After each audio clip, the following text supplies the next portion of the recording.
quand on veut comprendre cette paracha, ce texte de la Torah, de cet événement douloureux qu'il y a eu dans le désert, qui nous a coûté très cher pour toute la vie du peuple d'Israël à travers toutes les générations jusqu'à la venue du Mashiach, qui est l'histoire de ce qu'on appelle les Meraglim, ces personnages envoyés en explorateurs voir Eretz Israël. Et nous savons que malheureusement, avec ce qu'ils ont dit, ce qui s'est passé, et qu'ils ont provoqué des pleurs le soir de Tisha B'Av, et malheureusement, ces pleurs sont restés sur toutes les générations, puisque plus tard dans l'histoire, 2 fois le temple va être détruit le jour du 9 Av, du Tisha B'Av, et que c'est les jours où on se lamente sur la perte du Beth Amikdash. À part que, malheureusement, ça a coûté que cette génération ne rentre pas en Eretz Israël, va rester dans le désert 40 ans, alors que si ils avaient fait leur mission comme il se devait, les choses se seraient passées différemment. Alors, bien sûr qu'il s'agit de comprendre quel était le problème et où s'est passé, qu'est-ce qu'ils ont fait, qu'est-ce qui leur a pris à eux de vouloir parler de cette manière-là, quelles étaient les preuves qu'ils n'ont pas su surmonter. Pas tous, puisqu'il y en a 2 qui vont finalement bien aboutir. Et sachez que Hachem, Dieu, a cherché à les aider à surmonter l'épreuve. C'est ce que le Harizal nous révèle dans son livre qu'on appelle le Shar HaPsukim. Il a fait quelque chose pour les aider, et qui est la suivante. Il faut savoir qu'il arrive des moments dans la vie où, des fois, une âme d'un tzaddik qui se trouve déjà dans l'autre monde, au Gan Eden, peut descendre pour un moment et pénétrer une personne pour l'aider dans la vie. Ça s'appelle Ibour Neshama. Sachez que ces explorateurs ont eu cette chance que les Shvatim, les tribus, les enfants de Yaakov sont rentrés en eux pour les aider. Et malheureusement, comme ils n'avaient pas de bonnes intentions, tous ceux qui avaient de mauvaises intentions, ces âmes qui sont rentrées pour les aider se sont tout de suite retirées, sauf chez Kalev ben Yefouné, qui avait l'âme de Juda qui restait en lui, et chez Yoshua bin Nun, qui a eu la chance que ce soit l'âme de Lévi, qui est de la tribu de Moshe, qui était en lui, qui restait avec lui, pour l'aider. Alors maintenant, pour comprendre quelle était l'épreuve et à quoi ils ont failli, qu'est-ce qui s'est passé, ce qui va nous aider à comprendre leur problème, c'est ce qui est marqué dans ce texte. Donc, Hachem dit à Moshe, Shelach lecha, envoie pour toi. Comment se fait-il que Moshe accepte d'envoyer ses explorateurs, puisque si Moshe, lui, sait pertinemment qu'Eretz Israël est parfaite, qu'on n'a rien besoin d'aller regarder de près, que tout est parfait, quelle était l'acceptation de Moshe d'envoyer? Ensuite, la question, bien sûr, est pourquoi Kadosh Baruch Hu dit à Moshe, Shelach lecha, envoie pour toi. Le mot lecha ici a besoin d'être expliqué. En général, le mot lecha veut dire pour ton intérêt, pour ton bien. Quel était l'intérêt qu'avait Moshe en cela? Alors, pour comprendre cela, on va devoir utiliser les révélations extraordinaires du Zohar sur ce texte. En fait, lorsque Moshe les envoie pour explorer la terre d'Eretz Israël, il s'est marqué Vaishlach Otam Moshe. Moshe les envoie. La tour est Eretz Kenaan, donc d'explorer la terre de Kenaan. Et il leur dit quoi faire. Et puis, il y a une question qui est surprenante que le Zohar relève. Quand il leur dit Ayesh Ba'etz Im Aïn, y a-t-il un arbre ou néant? Aïn, c'est du néant. Et comme le Zohar pose la question, il dit, mais y a-t-il un pays dans lequel il n'y a pas des arbres? Pourtant, c'est la terre de Canaan, il y a des populations qui l'habitent. Donc, qu'est-ce que voulait dire cette question Ayesh ba etz im ayin. Sachez que Moshe Rabbeinu, en fait, on voit que finalement, il ne rentre pas en Eretz Israël. Pourquoi? Bien sûr, on connaît l'histoire de quand la roche a été frappée, mais ça se passe plus tard. Mais si à ce moment-là, ils avaient fait leur mission, il n'y aurait pas eu l'épisode de la roche qui l'a frappé, c'est ce qui est arrivé 40 ans plus tard, et donc Moshe rentrait d'emblée. Ce qu'il faut savoir, c'est que Moshe Rabbeinu, son âme est d'un tel niveau de spiritualité que de rentrer dans une Eretz Israël matérialisée, ça ne pouvait pas marcher. En fait, Moshe représente ce qu'on appelle la Tiferet, l'âme, la sphira qu'on appelle Tiferet, qui est représentée par le soleil. La terre d'Eretz Israël est représentée par ce qu'on appellerait la Malchut, la lune. Et donc, il y a un problème. Comment peut-on résoudre ce problème? En fait, comme l'explique le rabbi Israël de Koujnitz, c'est que tout le temps qu'il n'y avait que les habitants de Canaan, des non-juifs qui habitaient en Eretz Israël était à un niveau bas qui ne convenait pas à Moshe. En envoyant ces explorateurs, s'ils avaient fait leur mission, ils allaient rehausser Eretz Israël, et donc Moshe aurait pu avoir accès. Maintenant, Moshe Rabbeinu n'était pas sûr qu'ils puissent, eux, par cette exploration, rehausser Eretz Israël. Et il avait un signe qu'il savait. Il leur a dit, regardez bien. Quand il leur dit, Ayesh ba'etz, y-a-t-il un arbre, ou bien im ayin néant, en fait, il fait allusion, comme nous dit le Zohar, à autre chose. Quelle est la force sans fin qui gère Eretz Israël? Est-ce que c'est la manière de gérer qui est qu'on appelle le harir, qui est une manière surnaturelle, qui est miraculeuse? Est-ce que c'est ça qui gère Eretz Israël? Ou bien, est-ce que Eretz Israël est géré de la manière la plus naturelle? C'est-à-dire que s'il y a quelque chose de surnaturel qui gère Eretz Israël, ça veut dire qu'Eretz Israël est en puissance et apte à être rehaussé. S'il n'y a pas ça, Eretz Israël ne peut pas être rehaussé. Moshe Rabbeinu leur pose la question. Ayesh ba'etz, il s'agit du Etz HaChaim. Et quel était le symbole? Est-ce que les fruits que vous allez voir en Eretz Israël sont des fruits comme partout ailleurs, ou bien les fruits qui sont en Eretz Israël ne sont pas comme partout ailleurs, ils ont quelque chose de très particulier. Ça veut dire que quoi? Que si finalement, eux ont compris que finalement, si leur mission est réussie, et que tout le monde rentre en Eretz Israël, ça veut dire que finalement la vie sur terre va complètement changer. On va quitter la matière, on va passer à une étape au-dessus. Parce que si Moshe Rabbeinu était rentré en Eretz Israël, et ils avaient fait leur mission, on passait à l'étape qui se passera bien après la venue du Mashiach, quand on va se métamorphoser et devenir pas en matière comme nous sommes. Il faut savoir que les explorateurs l'ont très bien compris au fond d'eux. Et c'était ça l'épreuve.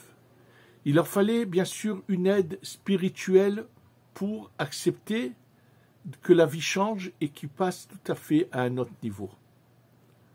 Mais au fond d'eux-mêmes, ils n'étaient pas prêts. 10 sur 12 n'étaient pas prêts à cela. Et étant donné qu'ils n'étaient pas prêts à cela, voilà ce qui va se passer pour eux. Et malheureusement, ils vont trébucher, comme on va l'expliquer.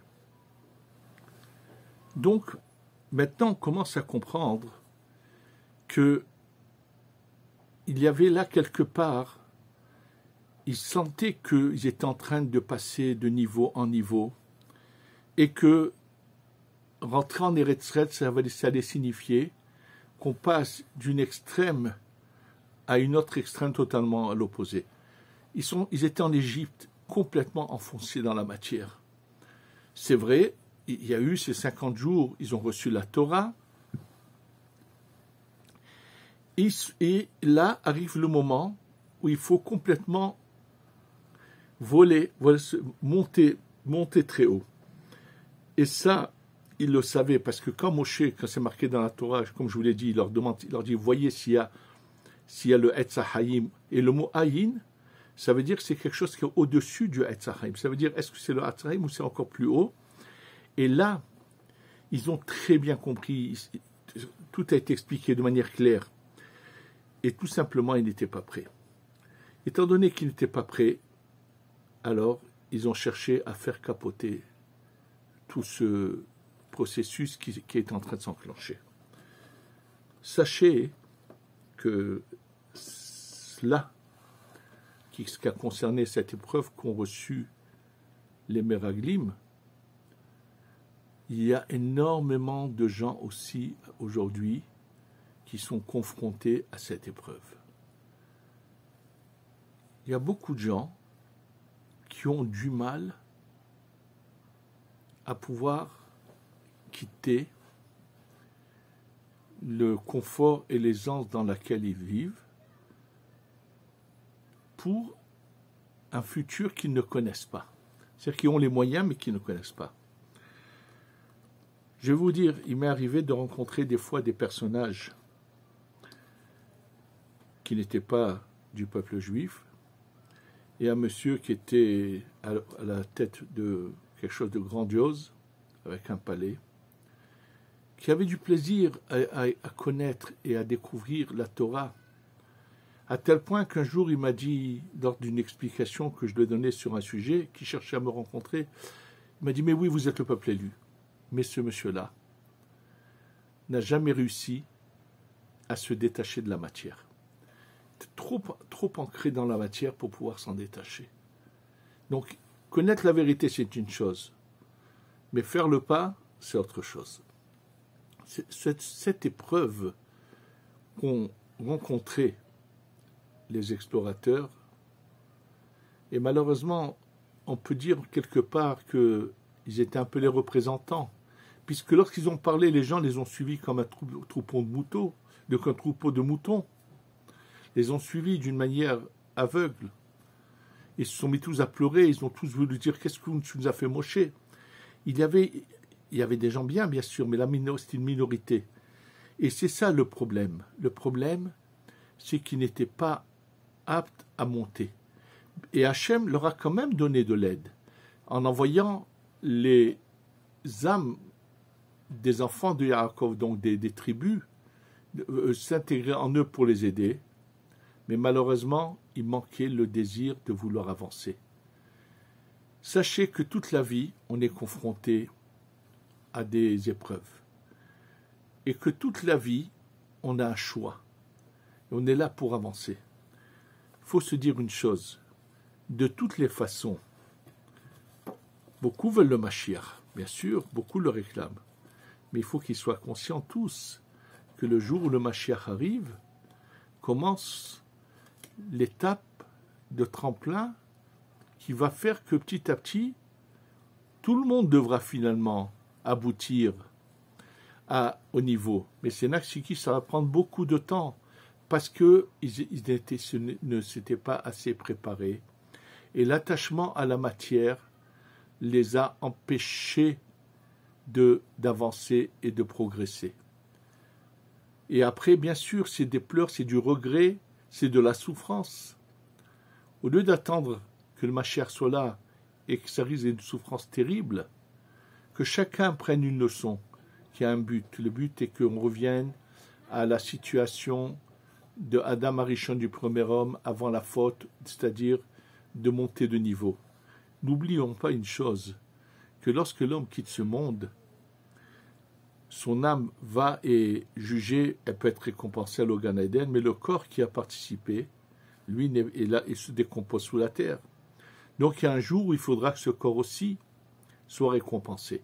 Ça sera à la veille de l'entrée dans le 7e millénaire où on monte carrément de niveau, où il y a une résurrection qui va donner aussi la récompense à ce corps.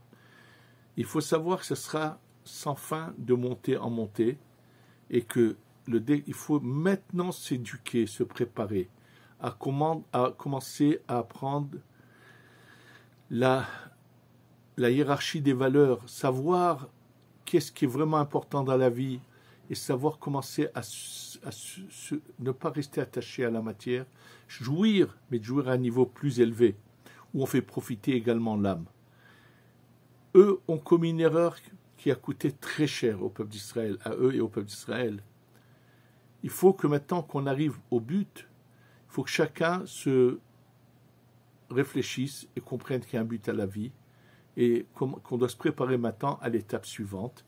La seule préparation, c'est alors je parle surtout j'aurais dit encore une fois, ceux qui ont des grands moyens, qui vivent dans un luxe sans problème et qui pourraient continuer à vivre en Eretz Israël sans problème de parnassa, sans problème de comment ils vont vivre à l'avenir, doivent se remettre en question.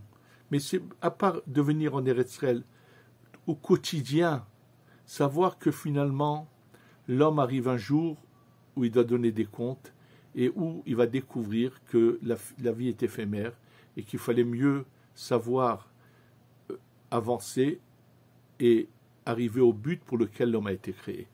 C'est un peu ça. Eux ont fait cette erreur et malgré l'aide de Dieu, ils n'ont pas été capables de faire l'effort qu'il fallait et ça a provoqué ce que ça a provoqué. Je pense qu'à chaque fois que nous lisons cette paracha, on doit se remettre un peu en question et commencer à comprendre quelles sont les vraies valeurs de la vie et chercher ces niveaux de plus en plus élevés, bien sûr, progressivement, intelligemment, et se rapprocher d'Hachem, parce que de toutes les façons, on est là en fin de parcours, la Géoula, la délivrance est très proche, et que de toutes les façons, tout le monde devra passer à l'étape au-dessus. Simplement, ce sera facilement et rapidement, ou ça sera dur avec de longues épreuves, avec de longues souffrances. Il faut mieux choisir le bon chemin qui est le plus court et le plus intelligent que d'attendre de devoir subir l'inverse. C'est la phrase que j'ai eu l'occasion de dire à quelqu'un qui m'avait parlé de son fils qui malheureusement n'a pas voulu suivre le chemin de sa famille et avec tout ce qu'ils ont fait, un jeune malheureusement, il n'a pas voulu comprendre. Il a décidé de ne pas rester habité avec ses parents, d'aller ailleurs. Ici en Eretz Israël, il a décidé que ce Shabbat, il ne le respecterait pas. Il a pris ses trottinettes électriques que Dieu présente pendant le Shabbat. Il a eu un accident, il est à l'hôpital, il va devoir subir, après les opérations, une rééducation lente et tout. Alors je lui ai dit, son fils me connaît, je lui ai dit, dis-lui que je lui souhaite de choisir le chemin court et non pas le chemin long. Ça veut dire qu'il comprenne qu'il n'est pas besoin de recevoir beaucoup de coups pour se réveiller. Il faut qu'on ouvre les yeux et qu'on comprenne que Hachem veut qu'on ne perde pas notre vie, qu'on ne gâche pas notre vie. Et qu'on prenne une leçon de l'erreur des Meraglim, de ces explorateurs, pour savoir que la vie elle a un but, et on sera encore plus heureux si on sait suivre ce but de la vie. Et c'est une fausse idée de croire que c'est qu'à l'attachement dans la matière qui apporte du bonheur, c'est faux, c'est l'inverse. On ne nous demande pas de ne pas jouir de la vie, mais de savoir d'en jouir dans le chemin de la Torah, qui apporte le vrai bonheur. Et si on fait cela, on aura bien sûr la Géoula Shlema, Shetavo Bimera Biamenu Amen. Amen.